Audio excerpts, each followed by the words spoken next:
అంటే దానికి కారణం ప్రభాస్ అన్న, అలాగే మన బన్నీ, చెర్రీ, ఇప్పుడు మహేష్ అన్న కూడా. బాలీవుడ్ లో వీళ్ళంతా దూసుకుపోతున్నారు.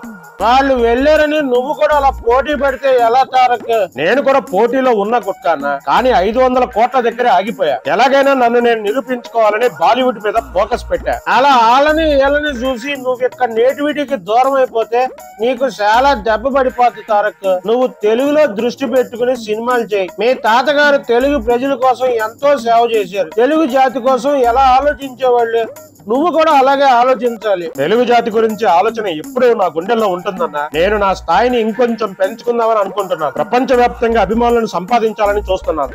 చూడొద్దని నేను అనట్లేదు, కానీ ముందు ఇక్కడ దెబ్బ పడకుండా చూసుకోవాలి. నీ రీసెంట్ లుక్ అయితే ఇక్కడ మన వాళ్ళకి అస్సలు నచ్చదు. ఈ మధ్య నీ స్టోరీలు కూడా ఏమంత బాగోవడం లేదు. మళ్ళీ ఆ పాత లుక్ వచ్చి ఖచ్చితంగా నాని అన్న, నువ్వు చెప్పిన మాటలో నేను మైండ్ లో పెట్టుకుంటాను. ఆల్రెడీ ఇప్పుడు కమిట్మెంట్ అయిపోయాను కాబట్టి కొన్ని సినిమాలు వాళ్ళకి చేస్తాను. తర్వాత నువ్వు చెప్పినట్లే మన లోకల్ లుక్ లోకి వచ్చేస్తాను. ఇక్కడ కూడా మంచి డైరెక్టర్లు చూసి సెలెక్ట్ చేసుకో. గతంలో అట్టగే కొంతమంది సౌడ సన్నాసులు నేను దెబ్బేశారు. అవునన్నా, బాలయ్య బాబాయిని, సమరసింహారెడ్డి, నరసింహనాయుడు లాంటి సినిమాల్లో చాలా అద్భుతంగా చూపించి నాకు మాత్రం ఆ బి గోపాల్ గట్టి దెబ్బ వేసాడు. మామూలు దెబ్బ కాదు అసలు. అల్లరి రావుడు ఏంది, ఆ నరసింహుడు ఏంది, ఏమన్నా స్టోరీ ఉందా ఆటలే?